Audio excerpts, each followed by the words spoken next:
زندگی کو آسان بنانا شاید ممکن نہ ہو، لیکن اسے واضح ضرور کیا جا سکتا ہے، اور اس کی ایک چابی ہے تحریک، یعنی موٹیویشن کی ساخت کو سمجھنا۔ تو آئیے اسی موضوع کی گہرائی میں اترتے ہیں۔ یہ سوال ہم سب کے ذہن میں کبھی نہ کبھی آتا ہے نا۔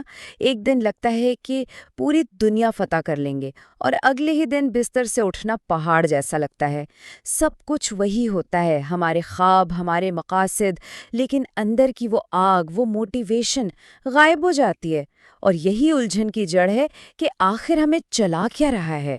تو اصل بات یہ ہے کہ موٹیویشن کوئی راز نہیں ہے، یہ کوئی جادوئی چیز نہیں جو بس آتی اور چلی جاتی ہے، نہیں، بلکہ یہ ایک پورا سٹرکچر ہے، ایک نظام ہے جس کے 3 لیولز ہیں، اور ان لیولز کو پریڈکٹ بھی کیا جا سکتا ہے۔ ہمارے ہر عمل کی بنیاد انہی 3 میں سے کوئی ایک ہوتی ہے۔ تو آئیے پہلے اور سب سے بنیادی لیول سے شروع کرتے ہیں۔ یہ وہ ایندھن ہے جو سب سے پرانا ہے، اور یہ رد عمل کے طور پر کام کرتا ہے۔ یہ وہ موٹیویشن ہے جو تب پیدا ہوتی ہے جب زندگی آپ کو ایک کونے میں دھکیل دیتی ہے، جب خوف اور ضرورت آپ کو گھیر لیتے ہیں۔ یہ وہ لمحہ ہے جب زندگی کہتی ہے، اب اٹھو ورنہ بہت کچھ کھو دو گے۔ اور آپ نے دیکھا ہوگا جب بل ادا کرنے کی تاریخ سر پر ہو یا گھر میں کھانے کو کچھ نہ ہو، تو سارے بہانے، ساری سستی خود بخود غائب ہو جاتی ہے۔ انسان فوراً حرکت میں آ جاتا ہے۔ تو اس سروائیول موٹیویشن کی فطرت کیا ہے؟ دیکھیں، یہ توانائی کے بہت طاقتور لیکن مختصر جھٹکے پیدا کرتی ہے۔ یہ سارے بہانوں کو ایک طرف کر دیتی ہے، آپ کو جگا دیتی ہے، آپ کے حواس تیز ہو جاتے ہیں۔ لیکن اس کی ایک خامی ہے، یہ خوابوں کو بنانے والی نہیں، بلکہ صرف کم سے کم ضرورت کو بچانے والی ہے۔ یہ آپ کو صرف خطرے سے بچاتی ہے، آگے نہیں لے جاتی۔ اور اگر کوئی صرف اسی لیول پر جی رہا ہے تو اس کی زندگی ایک بحران سے دوسرے بحران تک کا سفر بن جاتی ہے۔ وہ بس اگلی ایمرجنسی کا انتظار کرتا ہے تاکہ کچھ کر سکے۔ یہ ایک نہ ختم ہونے والا چکر ہے، گھبراہٹ، پھر کام، پھر تھوڑا سا سکون، اور پھر اگلی گھبراہٹ۔ جیسا کہ کہا گیا ہے، بقا آغاز کرواتی ہے، برقرار نہیں رکھتی۔ مطلب یہ ایک سٹارٹر تو ہے، پر یہ آپ کو منزل تک نہیں پہنچا سکتی۔ یہ گاڑی کو دھکا لگا کر سٹارٹ تو کر دے گی، لیکن سفر کے لیے ایک مستقل انجن چاہیے۔ تو سروائیول سے نکل کر اب ہم آتے ہیں دوسرے لیول پر۔ یہ ایک بہت بڑا قدم ہے، یعنی تکلیف سے بھاگنے کے بجائے انعام کی طرف بھاگنا۔ یہاں پوری گیم ہی بدل جاتی ہے۔ پہلے لیول میں خوف کا دھکا تھا، تکلیف سے دور جانے کا، لیکن یہاں لیول 2 میں خواہش کی کشش ہے، ایک انعام کی طرف جانے کی۔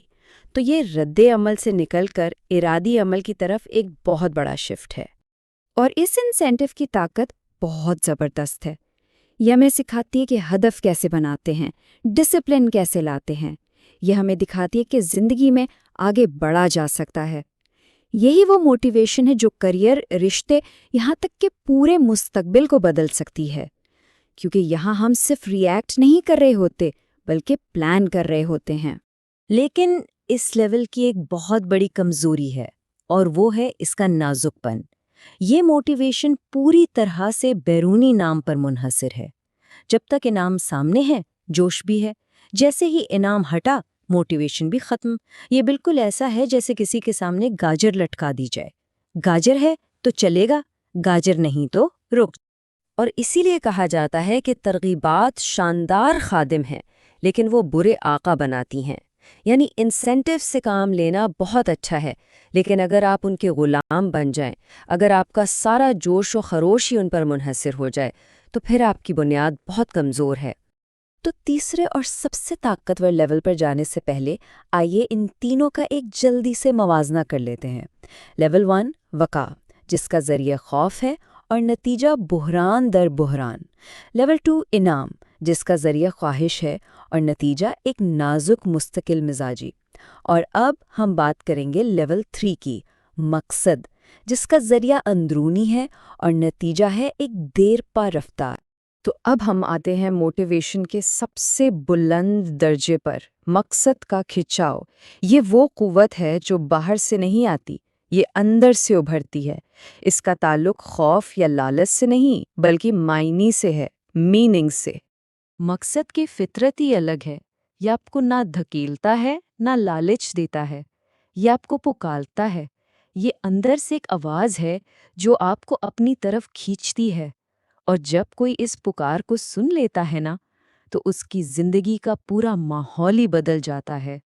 تو مقصد کا اثر کیا ہوتا ہے؟ یہ معمولی کاموں کو بھی بامعنی بنا دیتا ہے، ڈسپلن آسان ہو جاتا ہے، مستقل مزاجی فطری لگنے لگتی ہے، اور سب سے بڑی بات، یہ روزمرہ کے حالات کے اتار چڑھاؤ پر منحصر نہیں کرتی ہے۔ یہ دل کو ایک لنگر کی طرح مضبوطی دیتی ہے جو طوفانوں میں بھی قائم رہتا ہے۔ یہ کام کو بدلنے سے پہلے کام کرنے والے کو بدل دیتی ہے۔ جیسا کہ کہا گیا ہے، ترقی دباؤ کی عدم موجودگی کا نام نہیں، ترقی مقصد کی موجودگی کا نام ہے۔ مطلب اصل ترقی تب نہیں ہوتی جب کوئی پریشر نہ ہو، اصل ترقی تب ہوتی ہے جب زندگی میں کوئی مقصد ہو۔ تو ان تینوں لیولز کو سمجھنے کے بعد اب ہم ایک قدم اور آگے جاتے ہیں۔ بات صرف موٹیویشن کی نہیں، بات ہے شناخت کی تعمیر کی، یعنی ایک ایسی جگہ پہنچنا جہاں آپ کو کام کرنے کے لیے کسی وجہ کی ضرورت نہ پڑے، بلکہ آپ خود ہی وجہ بن جائیں۔ یہاں ایک بات سمجھنا بہت ضروری ہے، مقصد اور نظم و ضبط یعنی پرپز اور ڈسپلن لازم و ملزوم ہیں۔ مقصد کتنا ہی بڑا کیوں نہ ہو، ڈسپلن کے بغیر وہ صرف ایک خیال ہے۔ مقصد ڈسپلن کو کیوں کا جواب دیتا ہے، اور ڈسپلن مقصد کو کیسے کا راستہ دکھاتا ہے۔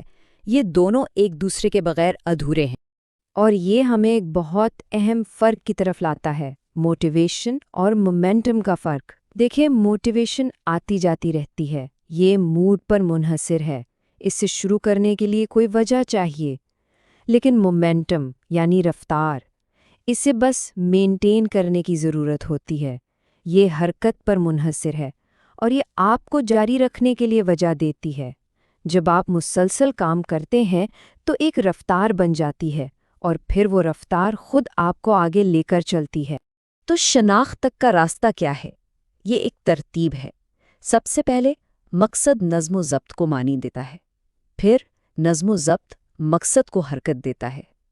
اس حرکت میں جب مستقل مزاجی آتی ہے تو وہ رفتار یعنی مومنٹم بناتی ہے، اور یہی رفتار آخر میں آپ کی شناخت کو تشکیل دیتی ہے۔ اور پھر تبدیلی مکمل ہو جاتی ہے جب عمل کرنے کے لیے زور نہ لگانا پڑے، جب کام آپ کی فطرت کا، آپ کی شناخت کا حصہ بن جائے۔